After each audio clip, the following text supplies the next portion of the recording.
Ici Abidjan Regard est disponible et téléchargeable gratuitement.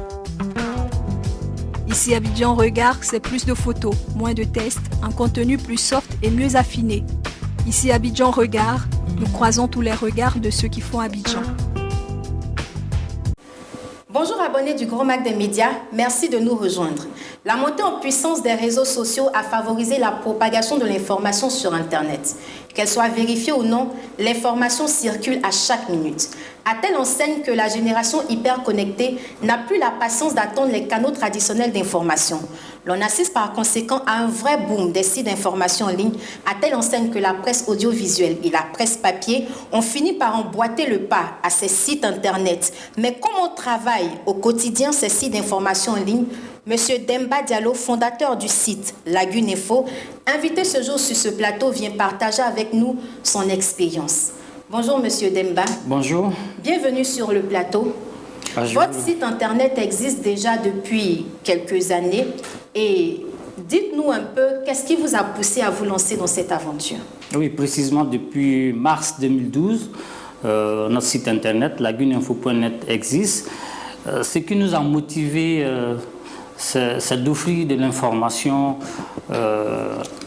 à nos internautes, puisque nous sommes aujourd'hui dans la phase, sinon dans le mouvement des TIC. Donc, si vous voulez, c'est ce qui nous a amené à nous initier à cela. D'accord. Et quel genre d'information est-ce qu'on trouve sur votre site? C'est de l'information générale ou il y a une spécialisation? Bon, les deux. Les deux, il y a l'information générale d'abord, et puis la politique, la philosophie même du site, c'est d'amener les journaux papier qui paraissent, si vous voulez, les lendemains de nos parutions, si on peut le dire, de nos publications. Donc, c'est amener ces journaux à venir chercher, si vous voulez, l'information chez nous. Donc, si vous voulez, il y a de l'investigation dans ce que nous faisons. D'accord. Alors, à vous entendre, vous faites de l'information à part entière. J'aimerais justement savoir quel est le statut des sites d'information en ligne. Est-ce que ils sont considérés comme des entreprises de presse à part entière ou...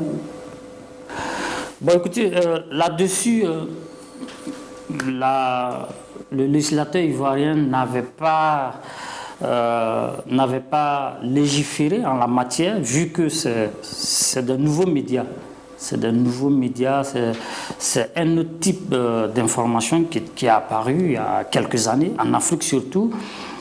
Mais aujourd'hui, de plus en plus, il est demandé aux promoteurs de ces sites de se constituer en entreprise de presse, c'est-à-dire avec tout ce qu'il faut de façon pour être constitué légalement.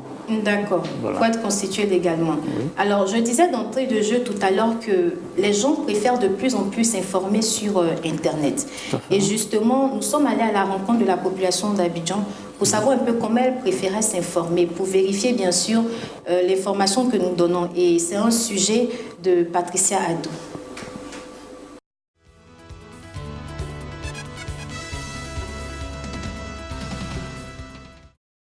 C'est un secteur qui est en train de se développer parce qu'il y a beaucoup de personnes maintenant, beaucoup de jeunes Ivoiriens qui s'intéressent aux TIC.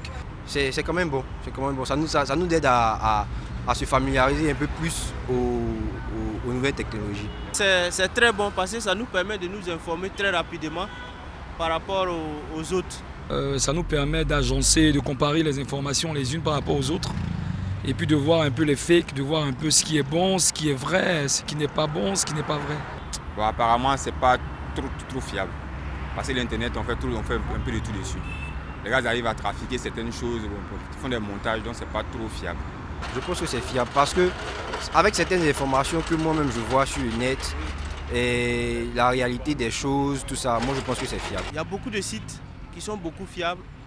Et à tout moment, vous pouvez avoir des informations fiables et c'est très rapide. Quand on parle de comparaison, on sait qu'il y a du bon et il y a du mauvais. Je me dis que sur 10 personnes, s'il y a 9 qui donnent une information fiable, c'est que l'information, ils donnent une information que l'information est à peine fiable, est fiable. Et le 10e, bon, on essaie de voir, toutes les informations ne peuvent pas être fiables. Les informations sont données en fonction de l'état d'âme et l'état d'esprit de celui qui les émet et surtout de celui qui écrit. Bon, sincèrement, je m'informe plus sur les journaux. Maintenant, quelques rares fois sur ces sites-là. C'est sur mon ordinateur que je m'informe. Rarement les journaux, je m'arrête rarement pour prendre les titres sur les journaux. Et je m'informe aussi plus sur les réseaux sociaux. Moi, je préfère plus le net que les journaux parce qu'avec le net, très rapidement, tu as les informations. Parce que vous voyez, le papier a tendance à disparaître de plus en plus. Ça coûte beaucoup plus cher. Et le web, c'est beaucoup plus pratique. Vous avez votre téléphone portable, vous manipulez, vous avez une, deux informations. Je pense que, comme moi, il y a beaucoup de gens qui préfèrent s'informer sur le web.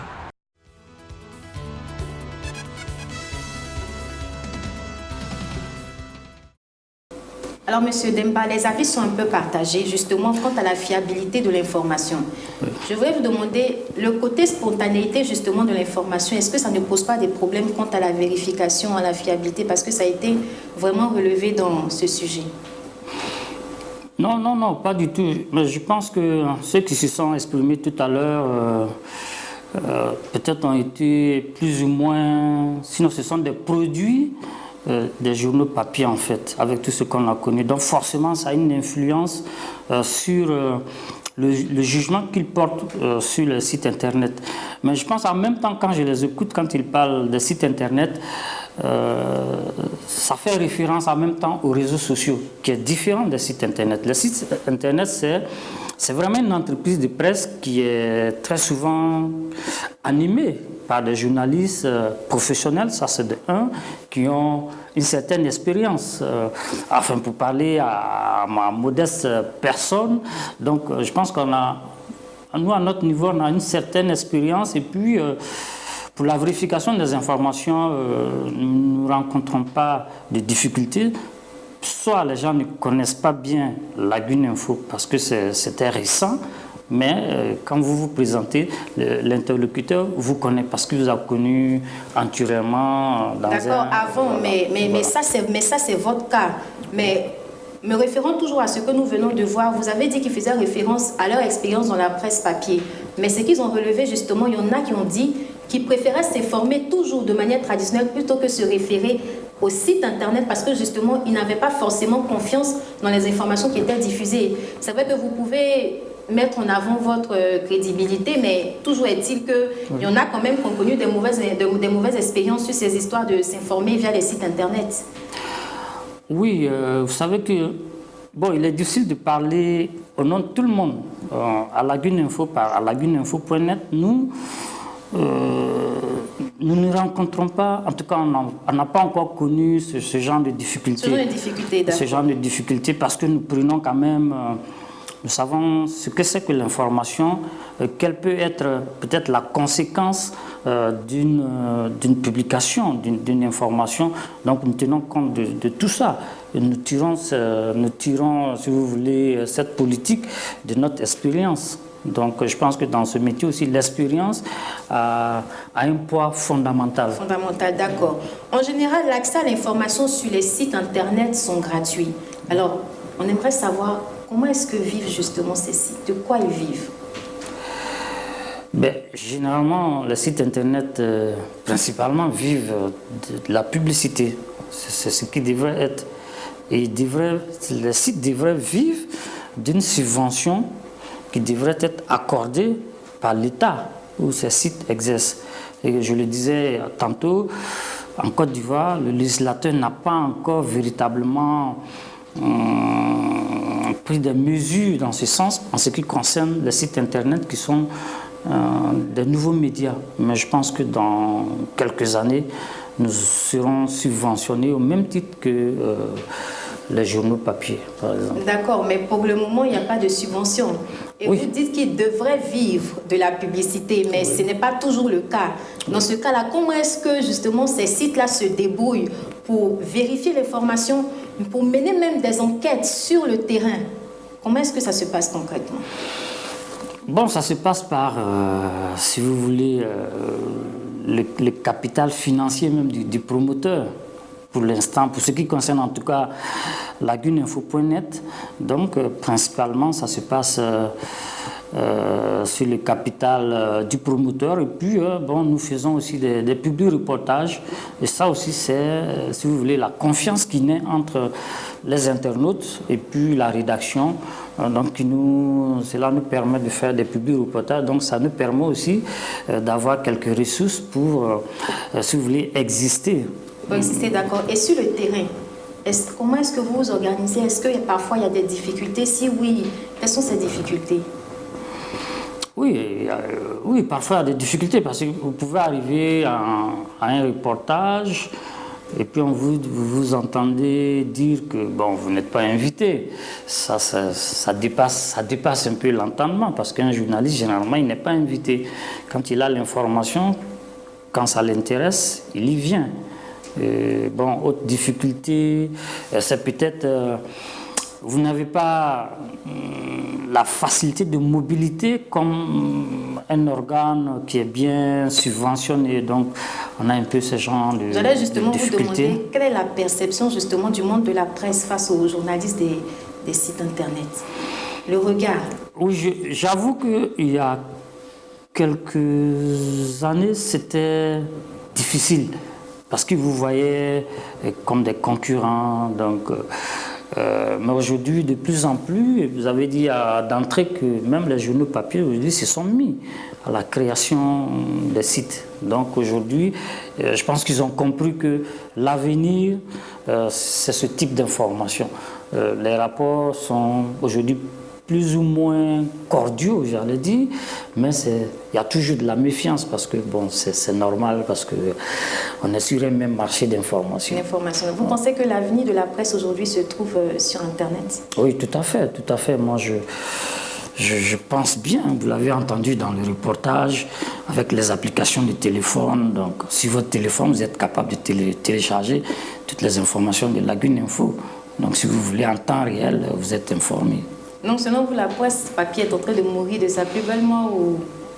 Non, je ne dirais pas cela. Son processus vital est engagé? Non, pas du tout. Pas forcément? Non, pas forcément, parce que je pense que la presse papier continuera d'exister, mais peut-être qu'il lui appartient de réfléchir face maintenant à ces nouveaux types d'informations qui sont arrivés. Nous sommes en train d'évoquer la survie des journaux papier, certes, mais est-ce que la professionnalisation aussi des sites Internet n'est pas un critère de survie pour eux? Parce que n'importe qui a accès à Internet et il s'improvise d'emblée journaliste. Est-ce que la professionnalisation n'est pas justement un critère de survie? Oui, tout à fait. Oui, je le disais tantôt, le législateur est en train de prendre des dispositions justement dans ce sens-là. Aujourd'hui, n'importe qui ne peut pas, si vous voulez, s'autoproclamer promoteur d'un site Internet. Aujourd'hui, si vous voulez créer un site Internet, si vous voulez être accrédité au niveau du ministère de la Communication, donc vous devez remplir un certain nombre de critères. Donc ça veut dire que l'État même est conscient, et les journalistes également, ceux qui exercent dans ce domaine, sont également conscients. Et il y a le réseau de la presse, des professionnels de la presse en ligne qui existe en Côte d'Ivoire, le REPLESI, et je pense que très bientôt, on va assister à la naissance de l'union des promoteurs de sites Internet. Donc tous ceux-ci seront reconnus aussi bien par le ministère de la Communication que par les autorités ivoiriennes. Donc ça veut dire qu'il y a déjà ce élan de professionnalisation est déjà amorcé au niveau des promoteurs de sites. Nous en sommes conscients. Parce que, je le disais tantôt, sur les réseaux sociaux, effectivement, des gens viennent. Aujourd'hui, tout le monde peut poster. Vous avez des blogueurs, vous avez des gens qui sont dans des forums, aujourd'hui, qui peuvent poster tout. Mais ça ne fait pas, ça ne les fait pas des journalistes. Donc, il y a des gens qui sont habilités à produire et à diffuser l'information. D'accord, mais ça va se faire quand justement tout ce que vous êtes en train de dire, la professionnalisation, les tests de loi, tout ça va se faire quand? Parce que l'expansion est là, mais... Oui, ça c'est déjà en cours au niveau des autorités ivoiriennes. Aujourd'hui, si vous voulez, pour avoir la carte professionnelle de journaliste, il faut répondre à un certain nombre de critères, c'est-à-dire qu'il faut avoir le registre de commerce, il faut donner la liste de tous ceux qui travaillent avec vous, donc c'est-à-dire que vous payez des impôts, tout et tout. Donc ça veut dire que si vous déboursez de l'argent pour faire quelque chose, vous allez y mettre du sérieux pour, si vous voulez, atteindre votre but qui est d'informer. Et je pense que dans ce cas, ceux qui feront effectivement de l'information, le meilleur juge, ce sont les internautes. Et puis donc, c'est eux qui feront la part des choses. Et puis là, on est suivi également. Quand on est accrédité, ça veut dire qu'on est suivi au niveau du Conseil national de la presse, CNP. Donc c'est toutes ces mesures qui vont, si vous voulez, non seulement pousser les uns et les autres à respecter les normes de production d'une information qui est juste. D'accord. Et les conditions d'accès à la carte sont les mêmes que dans la presse écrite? Tout à fait. Et ça ne pose pas un problème justement en termes du fait que sur les sites internet en général, l'information est gratuite? Bon, parce que ça pose un problème, mais je pense que c'est la loi. La loi, l'application est générale. On ne peut pas faire une loi spéciale pour les promoteurs de sites internet et puis une autre loi pour, si vous voulez, les journaux papier. Peut-être que ce n'est pas les mêmes charges, c'est normal, mais là, cette compensation doit être faite maintenant par l'État qui doit subventionner ces sites. Et je pense que cette subvention ne doit pas être... elle doit être en numéraire, à mon avis. Elle doit être en numéraire. Il faut leur donner les sommes dont ils ont besoin pour exister. Donc, il ne faudrait pas venir leur donner juste des ordinateurs, juste des équipements de bureau. Donc, je pense que là, ça serait insuffisant parce que c'est quand même 1 milliard de francs CFA que l'État ivoirien débourse pour la subvention des organes de presse en Côte d'Ivoire. Mais ce n'est pas si fréquent que ça, parce que la dernière subvention, justement, était exceptionnelle, comme a précisé la ministre. Non, mais l'État doit faire cet effort.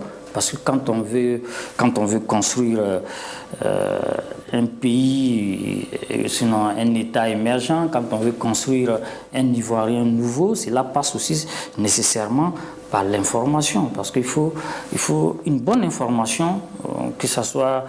C'est vrai aujourd'hui que nous parlons de sites internet, mais cela doit être de façon générale, au niveau des radios, au niveau des télévisions, tout ce qui doit être servi aux internautes, aux téléspectateurs, aux auditeurs, doit être une information de qualité. Et c'est comme ça qu'on arrivera, si vous voulez, à construire cet Ivoirien nouveau qui est la priorité des actuels gouvernants. D'accord. Aujourd'hui, M. Demba, quel est le défi de la presse en ligne selon vous? Et ce sera la dernière question que je vous poserai.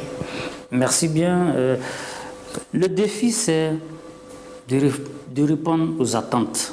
Quand j'ai écouté l'élément de ces internautes, le défi de la crédibilité surtout. Le défi de la crédibilité. C'est bien dit, merci M. Demba. C'est sur ces propos que prend fin cet entretien. Le Grand Mac des médias pour ce jour, c'est fini. Rendez-vous dans 2 semaines. Shalom. Ici Abidjan Regard est disponible et téléchargeable gratuitement. Ici Abidjan Regard, c'est plus de photos, moins de tests, un contenu plus soft et mieux affiné.